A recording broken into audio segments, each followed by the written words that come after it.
According to a U.S. framework deal that is supposed to be presented in the next couple of weeks, the peace plan will address compensation for both Palestinian and Jewish refugees, call Israel a Jewish state, and even though the status of Jerusalem is a little bit vague as of yet, it will eventually call for the division of the Holy City.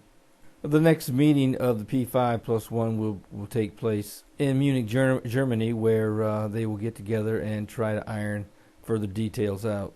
Right now, the plan is to get the frameworks works down and to have a permanent peace structure worked out by the end of the year.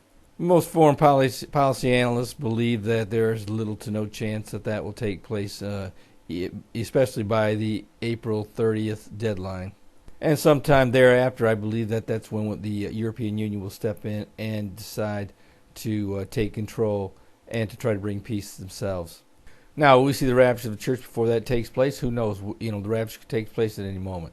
But certainly before the Antichrist steps onto the forefront and takes over this peace process, the rapture of the church will have taken place.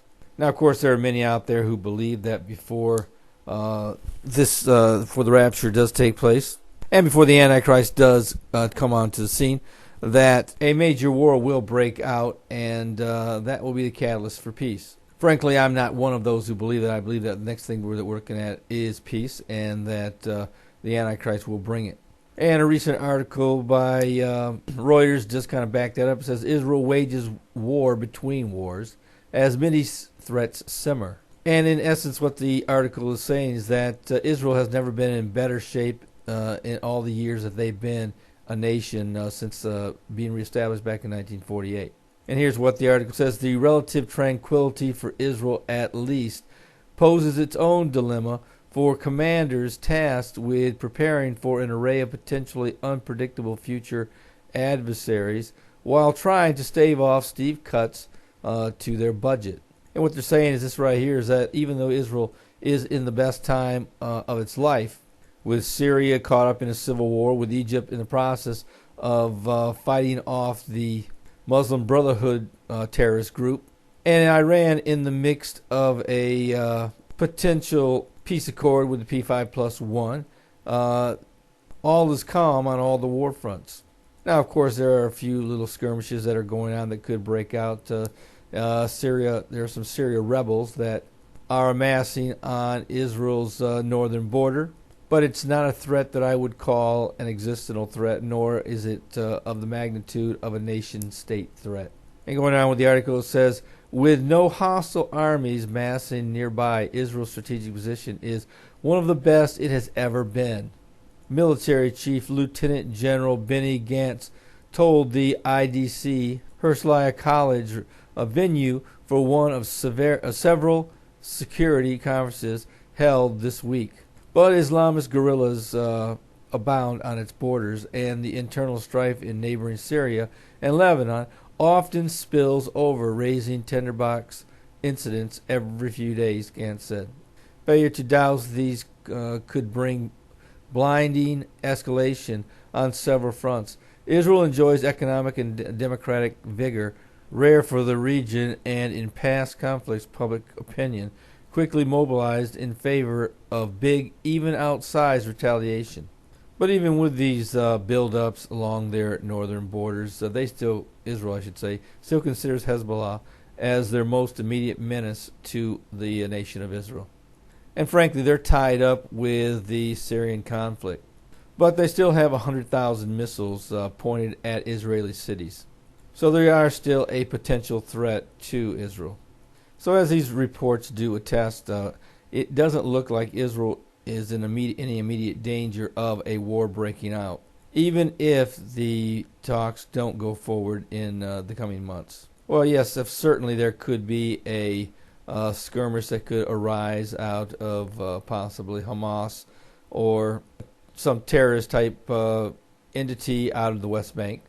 But Israel continues to keep up to date and abreast to any of these types of terrorist attacks, and right now, even now, are on nightly raids to eliminate any types of threats that might come up.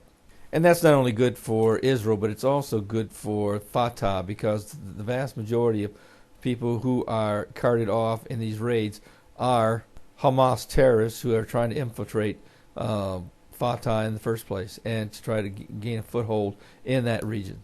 So Israel has to continuously keep a continuous watch out for anything that could be flaring up in any of the regions that they are surrounded by.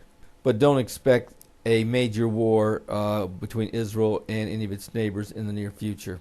But as I said in the last article that I believe it was an article that I wrote, look for the European Union at some point in time to take control of this peace process and try to attempt to bring it to a finality.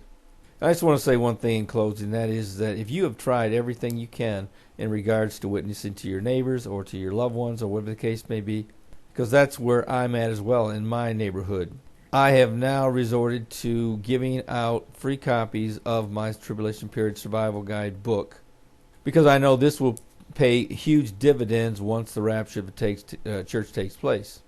And I am fully confident when the rapture does take place that this book will pay huge spiritual dividends, the kind that I could never bring about as a witness. Yes, certainly I have sown seeds of this, but once the rapture takes place, this is going to be a living, walking, and talking book that they are not going to be able to put down. And I believe it's going to lead many to the Lord. And not just individuals, but whole families.